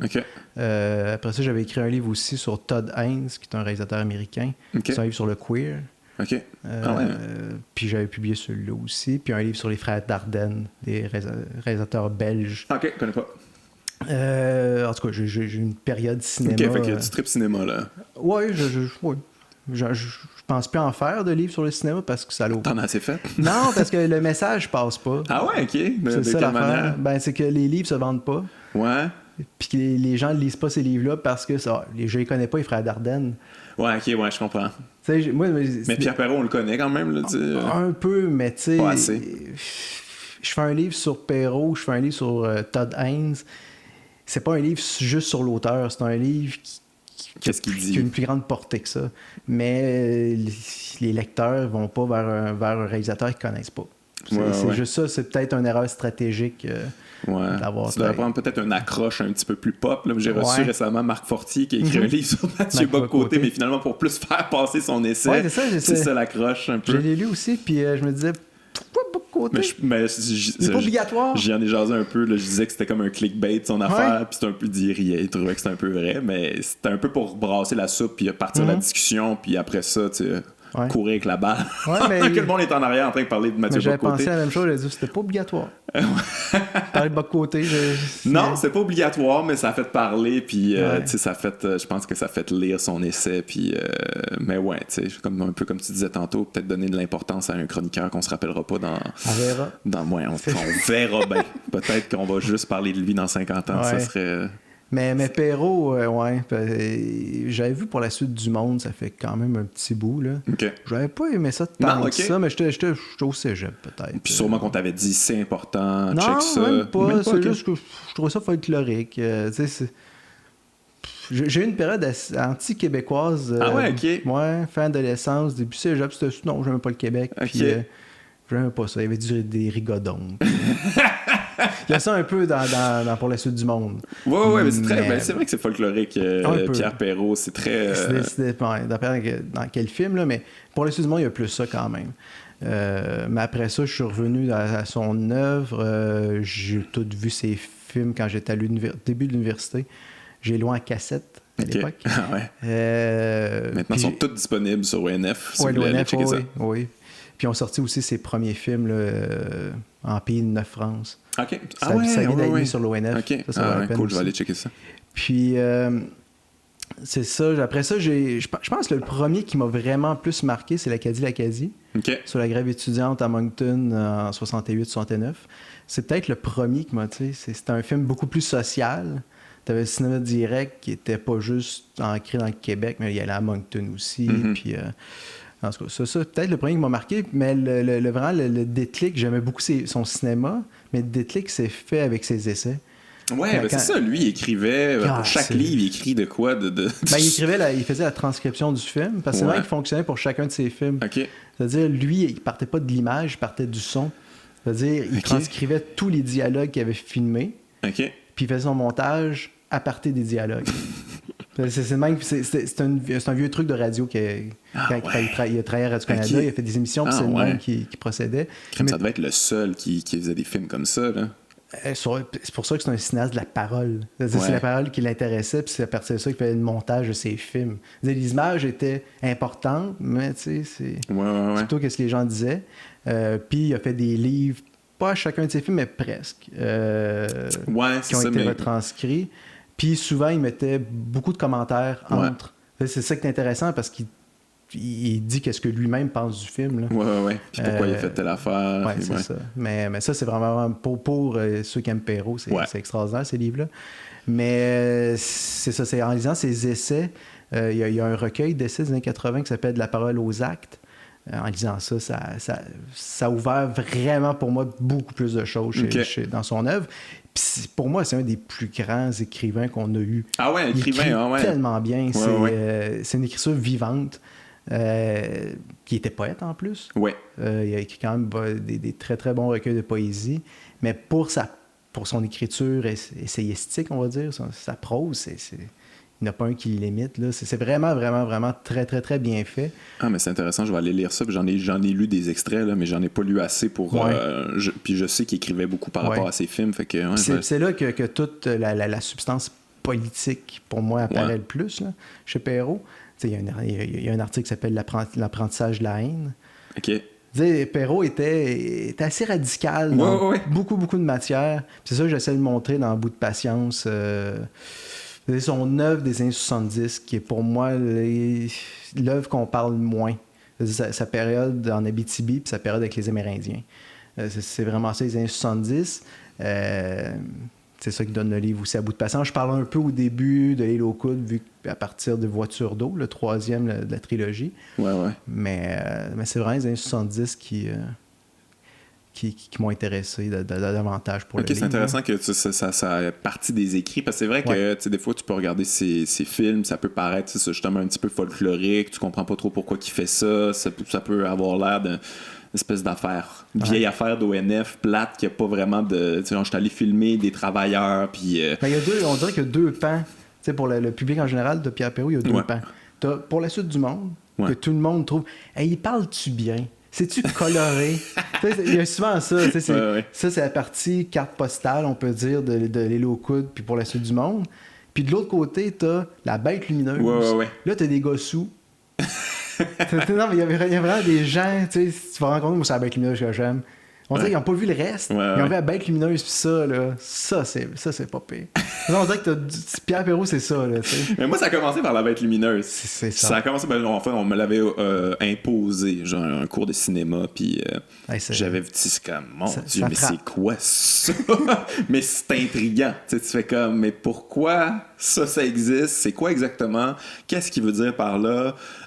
C'est quoi le rapport de ça? Mais en même temps, c'est très, je veux dire, c'est honnêtement du genre occupation double d'époque. Là. T'es en train de regarder des gars dans un camp de chasse avec des tensions, puis des clans, puis ce qu'ils voulaient dire par ça, avec un peu de recul, finalement, je l'ai appris par la suite, mais comme à la base, quand tu regardes ça, tu fais comme, qu'est-ce que c'est ça? C'est assez particulier. C'est un documentaire dramatique. C'est rare qu'on a ça, puis qui a réussi à filmer, qui a réussi à avoir la confiance des gens qui avaient là pour être capable de filmer.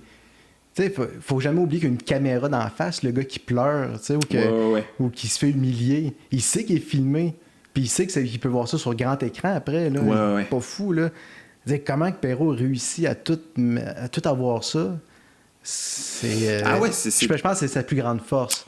C'est être capable d'aller voir les gens, que les gens aient confiance en lui, puis qui s'ouvre. Ah, c'est ça, c'est fou. Là, en oubliant la caméra. Je pense que c'est ça qu'à un moment donné, il a oublié uniquement que la caméra était là, puis il vivait.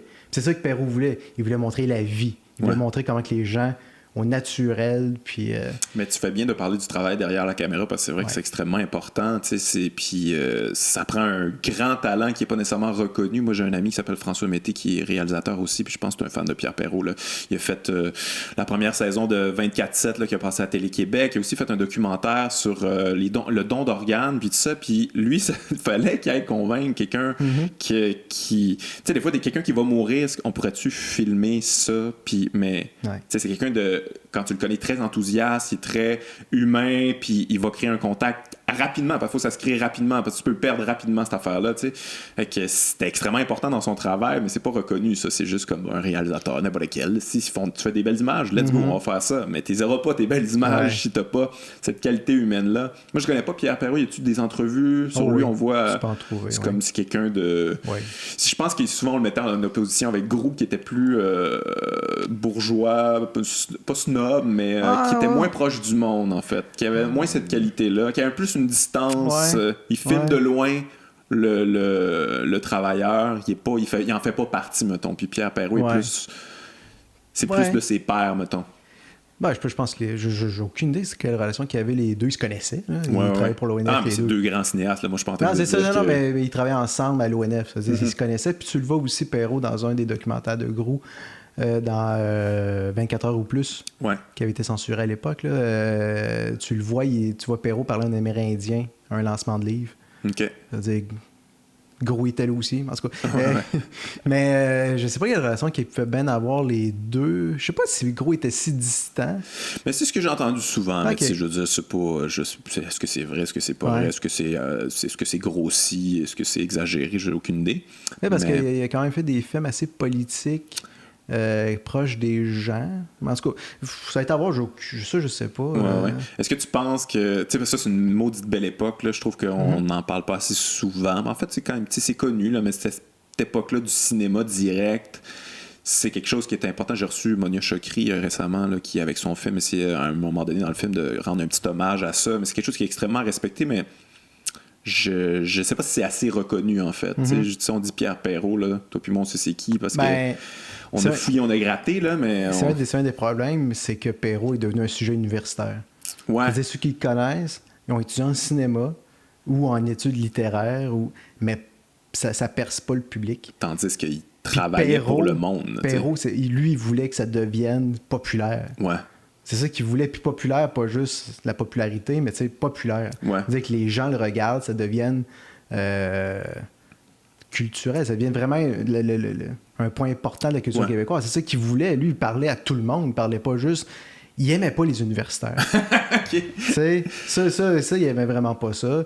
Puis je pense pas qu'il serait fier aujourd'hui que ses films soient vus par moi ou toi. Tu sais, juste nous. Tu sais, qu'on en fait purement un objet culturel, un objet du passé. C'est pas ça qu'il voulait. Il voulait que ça soit vivant, il voulait que ça fasse partie du monde, que ça soit pour le monde, que ça soit vu par le monde. Je pense que ça a été une grande déception chez lui parce qu'il l'a vécu de son vivant. Là, ça. Il a vu qu'est-ce qui se passait avec son œuvre. C'est une œuvre de cinéaste. Tu sais, c'est d'autres cinéastes qui vont aimer qu'est-ce qu'il fait. C'est... une petite clique Pierre Perrault là, qui existe encore aujourd'hui, mais ces films ne sont pas présentés à Radio-Canada, ne sont pas présentés à Télé-Québec, on n'en parle pas publiquement. Mais y avait-tu Antoine Bertrand et Louis-José Hood dans ces films? Je ne penserais pas. Fait que, ça peut pas être populaire dans ce temps. Il y avait Grand Louis, il y avait Alex Tremblay, il y avait Horace Lalancette. Horace Lalancette, là, tu sais. Antoine Bertrand peut aller se rhabiller, là. Horace. Écoute, il a tout fait pour que ce soit populaire. Mais... Christy a défriché la BTB, Horace, je pense que il a plus à dire. Un vrai de vrai. Ah non, c'est ça. Ça, on a oublié ça, c'est sûr, mais il y a eu une déception chez Perrault que son œuvre soit pas plus vue, pas plus connue. Ça, il disait lui-même. C'est pas... Puis il y a eu une cassure aussi, on dirait que c'est fait dans les années 70 chez lui. Ah ouais? De quelle manière? Il s'est tanné, genre. Non, il était quand même je peux pas dire au cœur, mais il était au centre de l'actualité assez longtemps. Après, pour la suite du monde, il est devenu quand même une personnalité connue dans un certain... Bon, respecté. Il était respecté, tu sais. Mais ça a commencé à déraper un peu, je pense, fin 60, début 70.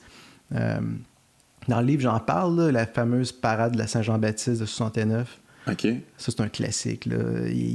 Radio-Canada, ils ont demandé de décrire la parade. De la décrire? Avec Bernard Gosselin, qui était son caméraman pour longtemps. Puis Bernard Gosselin, tu peux pas avoir plus grand gueule que ça. Tu l'entends parler, tu dis, OK, il aime pas ça. Puis lui, Perrault, il disait, je suis pas venu ici pour décrire des majorettes. Ça commençait bien mal, là. Puis tu peux le trouver, ça. Ah ouais, je vais aller checker ça. Oui, c'est malaisant. Il est sur YouTube ou... Tu peux le trouver peut-être sur Radio-Canada, ONF, hein. Puis aussi dans les coffrets de Perrault en DVD. Mais, puis là, en tout cas, il a décrit la... Ça n'attendait pas de décrire la parade. Mais pourquoi il l'a fait? Puis Radio-Canada, ils ont demandé. Il est payé, puis il est comme... Je sais pas, Puis à un moment donné, ça n'a pas été si long, je pense, ça a duré peut-être une demi-heure. Ils se sont fait enlever le micro. Hein? Ils ont juste dit... C'est fini, il n'y a plus de description de parade, on va juste la montrer. Ils ont mis un autre, puis il a fait... ouais. Ils sont fait censurer, Perrault en reparle après ça aussi. Mais qu'est-ce qu'il dit quand il décrit la parade? De quoi qu'il parle? Là, il dit ses opinions? Mais il parle d'autre chose. Okay. Il parle pas de qu'est-ce qu'il voit. Tu sais, il dit... c'est à Saint-Jean aujourd'hui, c'est sûr que moi, j'aimerais mieux fêter ça, tu sais, je sais pas, en allant pêcher. Il diminue la parade. Qu'est-ce qu'on fait ici? C'est ça, comme je te dis, les majorettes, là, ils s'en foutent. Hey, ça serait écœurant que la plupart, mettons, des animateurs de quiz ou à télé, on mette des intellectuels qui en ont rien à chier, qui sont comme, qu'est-ce qu'on fait ici? On devrait pas faire ça, dans le fond. Je pense que Radio-Canada n'ont pas vraiment apprécié, c'est sûr. Ça, c'est en 69. En 68, c'est là qu'il y a eu le lundi de la matraque. Là. Ouais. Ça a frappé pas mal là, avec Trudeau qui était là, puis que Bourgault s'est fait arrêter. En 69, ils ont décidé, je pense, le slogan, c'était Mon Québec, mon amour. T'sais, il essayait de... C'était l'époque aussi, là, c'est ça.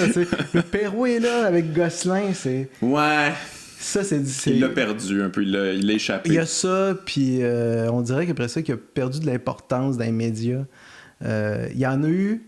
Ça, j'ai découvert ça dernièrement, parce que c'est juste des journaux qui en parlent à l'époque. En 72, ils ont sorti l'Acadie, qui avait été filmé en 68-69 à Moncton. Puis ça a été juste en... Ça a sorti d'un festival. Il a joué à Cannes, il a joué en Europe en 71. Puis il a quand même eu un bon succès là-bas. Puis l'ONF, ça leur tentait plus ou moins de le sortir. OK. Parce que c'était politique. Il parlait contre le bilinguisme, pour le bilinguisme, puis contre le multiculturalisme. Il critiquait, tu sais, la manière de faire canadienne.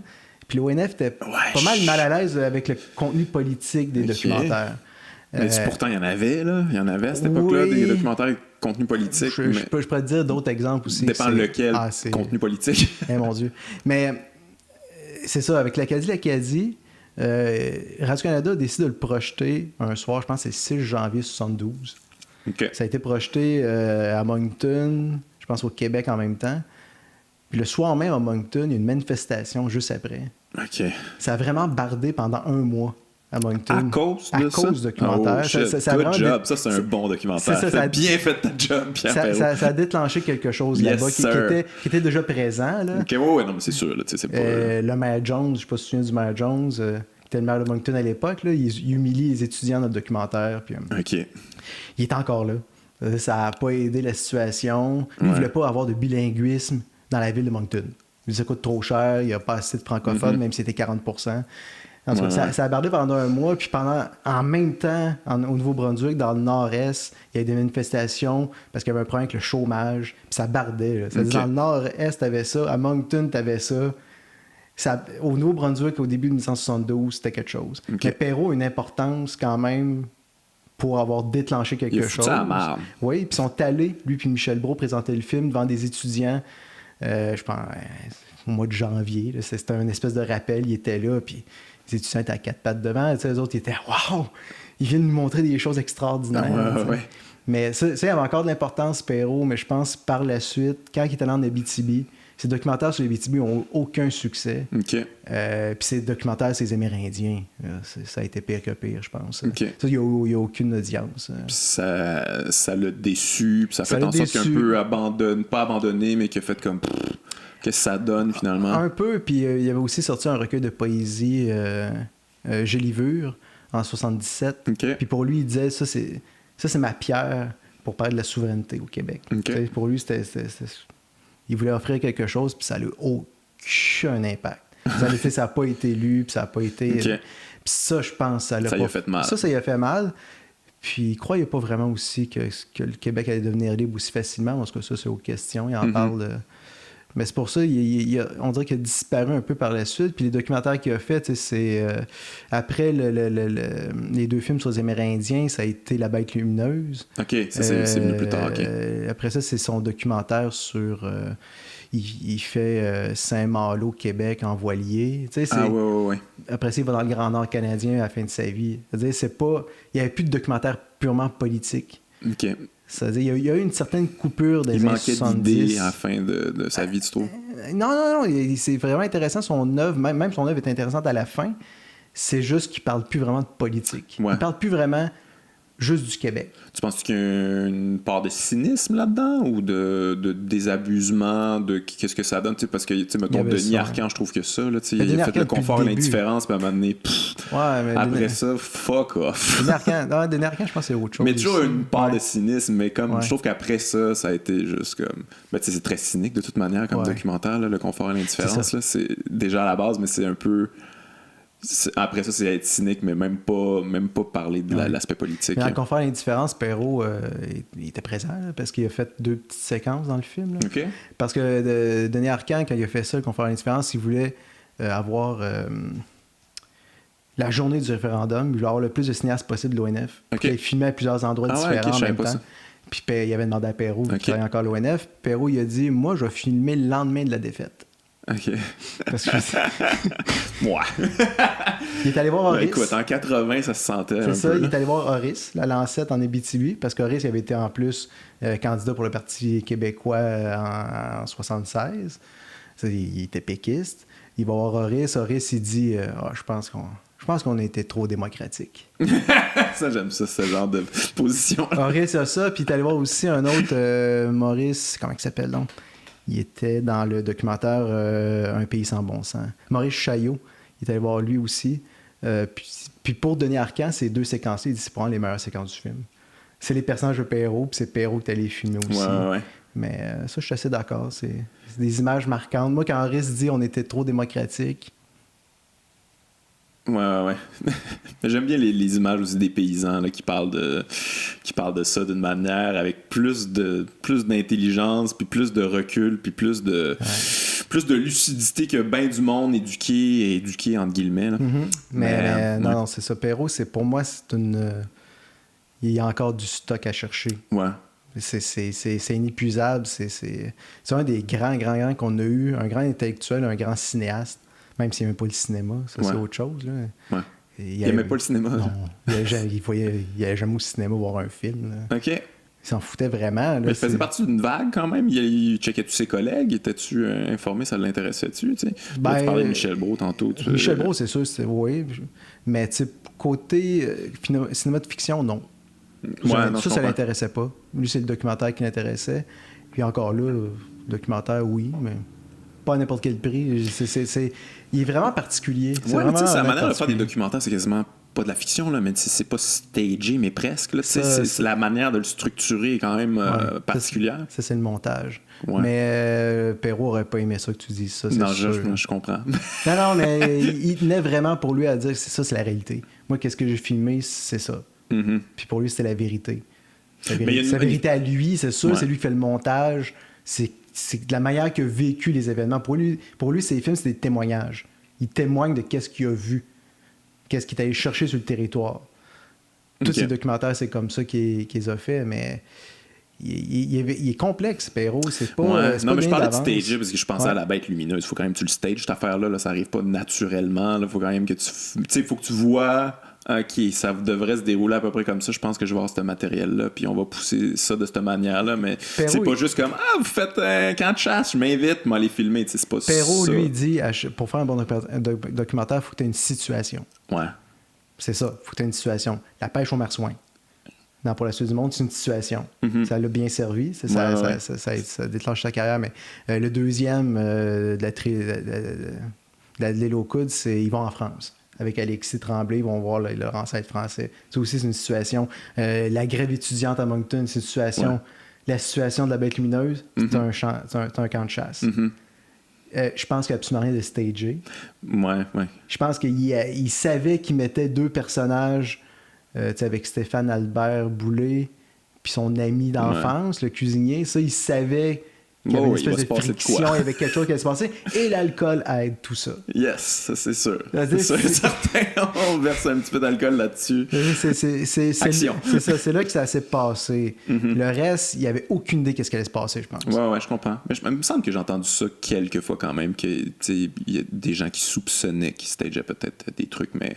Je pense pas, non. Il y aurait jamais... Je pense tu connais plus Perrault que moi. Je pense qu'il aurait jamais voulu. Mm-hmm. Puis Perrault, c'est, je pense, une tête de cochon. Mm-hmm. Je pense qu'il aurait jamais voulu faire ça. Il fait pas de fiction, lui. Ça aurait été vraiment contre ses principes. Ouais. Mais... Puis Perrault, c'est un homme de principe. Ça devait être difficile des fois de discuter avec, mais... Ouais, j'imagine. Écoute, c'était super intéressant. Merci de t'être déplacé pour avoir parlé de... je dis tes 2 livres, mais t'en as plus que 2, là, mais moi, c'est les 2 que j'ai. Fait que je suis content que tu sois déplacé parce que, on va le dire, tu es déplacé de Québec, tu arrives de Québec, parce que quand même, c'est de la route, là. Puis, mais ça me faisait plaisir de jaser avec toi puis d'offrir une tribune qu'apparemment t'as pas tant que ça. Fait que je trouvais ça super intéressant. Merci beaucoup. Merci. Bye bye.